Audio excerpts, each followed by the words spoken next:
दीदी के पास नहीं आओ।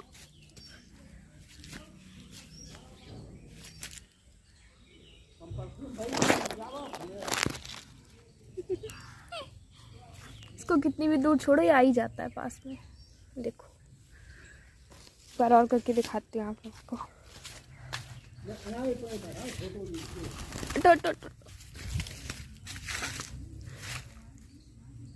टोटो मिठू